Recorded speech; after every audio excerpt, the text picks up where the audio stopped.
BSc part second के paper third में मैं अर्चना खंडेलवाल आज आप लोगों को रिप्रोडक्शन इन बैक्टीरिया पढ़ा रही हूँ। पिछले दो वीडियोस में हमने सेक्सुअल रिप्रोडक्शन की प्रोसेस पढ़ी थी और दूसरी प्रोसेस हमने पढ़ी थी ट्रांसफॉर्मेशन की। आज मैं आप लोगों को पढ़ा रही हूँ रिप्रोडक्शन की थर्ड प्रोसेस ट्रांसडेक्शन में आज आपको पढ़ा रही हूँ। ट्रांसडेक्शन का मतलब क्या है? एक बैक्टीरिया से दूसरे बैक्टीरिया में बैक्टीरियोफेज के द्वारा आनुवांशिक पदार्थ का स्थानांतरण ट्रांसडेक्शन कहलाता है। ठीक है। नाउ ट्रांसडेक्शन की जो प्रोसेस है इसकी खोज जेंडर एंड लेडरबर्ग ने 1952 में उन्होंने की थी। जो ट्रांसडेक्शन की प्रोसेस है वो कई स्टेप्स में कंप्लीट होती है, जैसे कि एडजॉर्प्शन, फिर पेनिट्रेशन, फिर रेप्लिकेशन, फिर ऑर्गेनाइजेशन, फिर लाइसिस एंड फिर रिलीज जो है वो हो जाते हैं। मीन्स किस तरह से होती है कि एक बैक्टीरियल सेल जो होती है उसके ऊपर एक वायरस या बैक्टीरियोफेज जो है वो आकर के इससे चिपकता है। एडजॉर्प्शन की प्रोसेस के द्वारा बैक्टीरियोफेज का जो जेनेटिक मटेरियल है वो बैक्टीरियल सेल के अंदर आता है और एक प्रोफेग का निर्माण करता है। ठीक है। नाउ ये जो बैक्टीरियल फेज का वायरस का जो मटेरियल आता है या फेग का जो मटेरियल आता है वो बैक्टीरिया के अंदर दो तरह से रह सकता है, या तो वो स्वतंत्र रूप से रह सकता है या फिर उसके साथ में इंटीग्रेटेड फॉर्म में आ सकता है। स्वतंत्र रूप से रहता है तो बैक्टीरियल क्रोमोसोम और फेक क्रोमोसोम दोनों अलग अलग नजर आते हैं, लेकिन यदि इंटीग्रेट हो जाता है तो बैक्टीरियल के क्रोमोसोम के साथ ही इसका जो जेनेटिक मटेरियल है वही फेक का मटेरियल भी वो समाकलित अवस्था में आ जाता है। ठीक है। नाउ तो ये जो रिप्रोडक्शन की बेसिस के आधार पर ये जो फेजेस हैं वो दो तरीके के होते हैं। कौन कौन से? एक तो है विरुलेंट फेज और दूसरी है नॉन विरुलेंट फेज। जो विरुलेंट फेज है वो लाइटिक साइकिल का यूज़ करती है, मीन्स इसमें जो सेल है वो ख़त्म हो जाती है एंड होस्ट सेल जो है इसके अंदर खत्म हो जाती है, जबकि जो नॉन विरुलेंट फेज होती है इसमें होस्ट सेल डिस्ट्रॉय नहीं होती है नॉन विरुलेंट होने की वजह से, क्योंकि इसमें फेग का जो जेनेटिक मटेरियल है वो बैक्टीरिया के जेनेटिक मटेरियल के साथ इंटीग्रेटेड हो जाता है। तो मैंने इंटीग्रेटेड होने के मतलब बताया था कि इस तरह की अवस्था को हम समाकलित अवस्था भी कह सकते हैं या एपिसोम स्टेज भी इसको हम कहते हैं। तो फेग की जीनोम की यह अवस्था प्रोफेग कहलाती है। प्रोफेग का मतलब क्या है? जब बैक्टीरियल का जेनेटिक मटेरियल फेग के जेनेटिक मटेरियल के साथ इंटीग्रेटेड फॉर्म में आता है, समाकलित अवस्था में आता है, तब हम उसको क्या कहते हैं? प्रोफेग स्टेज जो है इसको हम कहते हैं। और प्रोफेग युक्त जो बैक्टीरिया होता है उसको हम लाइसोजेनी बैक्टीरिया कहते हैं। और जो फेग और होस्ट के मध्य जो होने वाला संबंध होता है इसको लाइसोजेनी कहते हैं। तो यहाँ पर शब्द जो है प्रोफेग क्या होता है, लाइसोजेनी क्या होता है और लाइसोजेनी रिलेशन जो है वो क्या होता है, ये आप लोगों को पता होना चाहिए। ये नॉन विरुलेंट अवस्था में होता है जब बैक्टीरियल सेल के साथ में फेग बैक्टीरियल क्रोमोसोम के साथ में फेग का क्रोमोसोम जाकर के मिल जाता है, तब हम समाकलित अवस्था में आ जाता है, तो इसको हम प्रोफेग स्टेज जिसको है हम इसको कहते हैं। ठीक है। नाउ जो ट्रांसडेक्शन की जो प्रोसेस है वो दो तरीके से होती है। कौन कौन से दो तरीके से? एक तो जनरलाइज्ड ट्रांसडेक्शन जिसको कि हम हिंदी में सामान्य पारक्रमण कहते हैं, और दूसरा है स्पेशलाइज्ड ट्रांसडेक्शन जिसको हम हिंदी में विशिष्ट पारक्रमण जिसको हम कहते हैं। ये जो जनरलाइज्ड जो प्रोसेस है इसके जो पॉइंट्स हैं वो कुछ पॉइंट्स में जनरलाइज्ड होती है। फॉर एग्जाम्पल है जैसे कि सबसे पहले जो बैक्टीरियोफेज है वो बैक्टीरिया सेल के कांटेक्ट में आता है। दूसरा जो पॉइंट होता है इसके अंदर जो बैक्टीरियोफेज है वो अपना डीएनए बैक्टीरिया में अंतर्वेशित कर देता है। फिर उसके बाद में क्या करता है, तो जीवाणु का जो है वो लाइसिस प्रारंभ हो जाता है। बैक्टीरियल सेल का जो जेनेटिक मटेरियल है उसका लाइसिस होना प्रारंभ हो जाता है और बैक्टीरियोफेज में जो भिन्न डीएनए की उपस्थिति उसके अंदर हो जाती है, मीन्स दोनों का डीएनए इनके अंदर मिल जाता है। फिर बैक्टीरियल सेल का जो लाइसिस हो जाता है और बैक्टीरियोफेज की निर्मुक्ति जो है या रिलीज जो है वो हो जाती है। नेक्स्ट फिर क्या होता है, जब ये रिलीज हो जाता है तो फिर भिन्न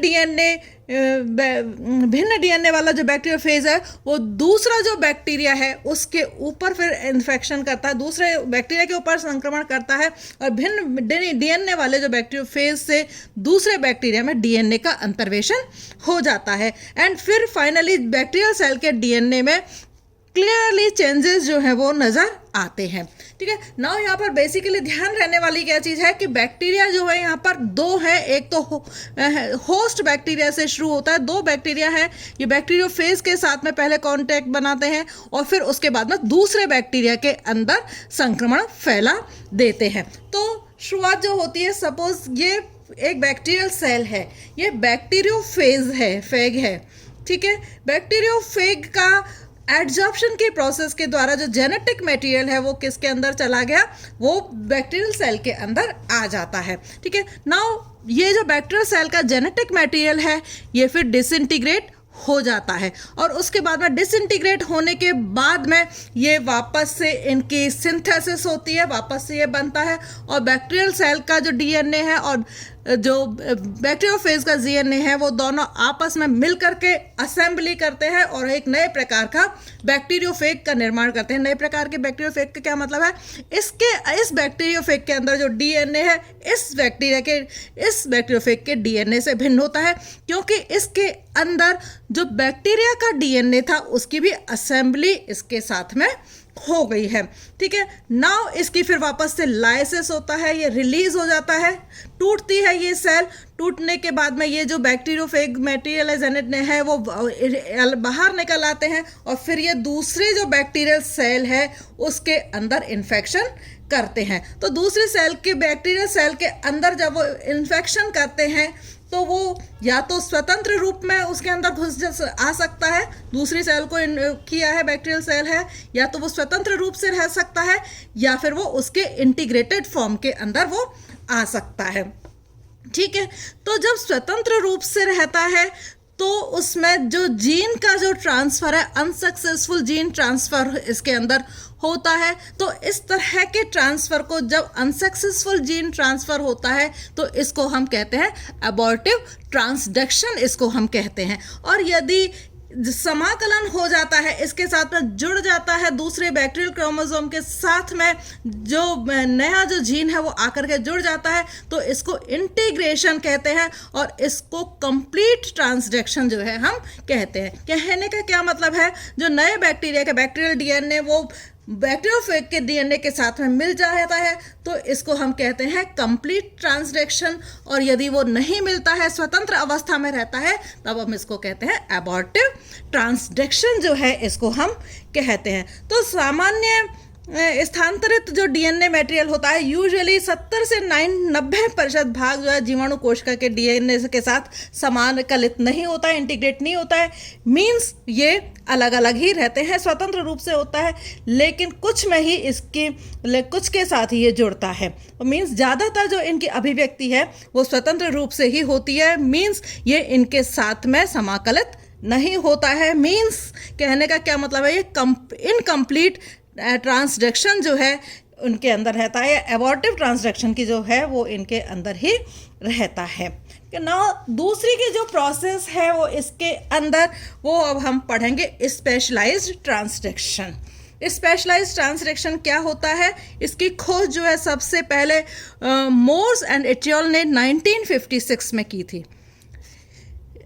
स्पेशलाइज्ड ट्रांसडक्शन में विशिष्ट जीन का स्थानांतरण बैक्टीरियोफेज के द्वारा एक बैक्टीरिया से दूसरे बैक्टीरिया में होता है। मीन्स यहाँ पर किसका स्थानांतरण हो रहा है, स्पेशलाइज्ड जीन्स का ट्रांसफर इनके अंदर होता है, इस वजह से इसको हम क्या कहते हैं, स्पेशलाइज्ड ट्रांसडक्शन जो है इसको हम कहते हैं। तो जब बैक्टीरियोफेज का जीनोम बैक्टीरियल सेल के अंदर एंटर करता है तो ये प्रोफेज जीनोम तो ये प्रोफेज के रूप में बैक्टीरियल क्रोमोसोम के साथ में समाकलित हो जाता है। मींस ये जो प्रोसेस है, हम ये कह सकते हैं जो कंप्लीट ट्रांसलेशन से जो प्रोफेग ये इंटीग्रेटेड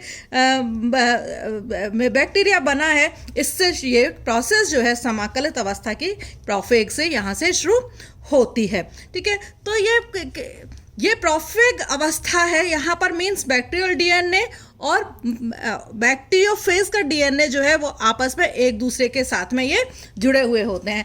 यदि यहाँ पर इनको किसी तरह का प्रेरण मिल जाता है तो ये जो बैक्टीरियोफेज का डीएनए है वो अलग हो जाता है। बैक्टीरियल सेल के डीएनए से बैक्टीरियोफेज का डीएनए जो है वो अलग हो जाता है। तो इस फेज में जो इस तरह से जो फेज डीएनए है वो फेज डीएनए के फिर उसके बाद में इनके बीच में मल्टीप्लिकेशन होता है और इससे नए बैक्टीरियोफेजेस का निर्माण होता है। और नए बैक्टीरियोफेजेस में जिसमें फेज का डीएनए होता है और बैक्टीरियल डीएनए जो है वो उसके अंदर पाया जाता है।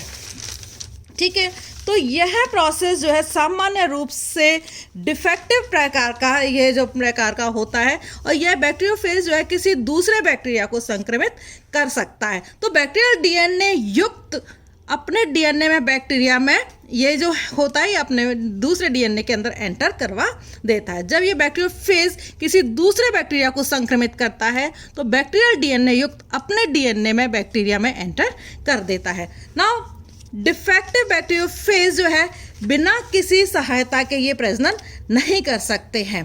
पहली बात तो ये है। और दूसरी बात यह है कि जो बैक्टीरियोफेज का डीएनए है वो संक्रमित बैक्टीरिया के समजात डीएनए के साथ में वो बाइंड कर सकता है।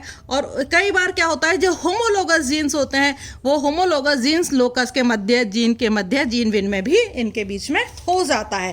तो जो ट्रांसडक्शन की जो प्रोसेस है, स्पेशलाइज्ड ट्रांसडक्शन की जो प्रोसेस है, यदि हम शॉर्ट में बताएं तो वो किस तरीके से होती है कि सबसे पहले जो प्रोफेग अवस्था है वहाँ से ये शुरू होता है।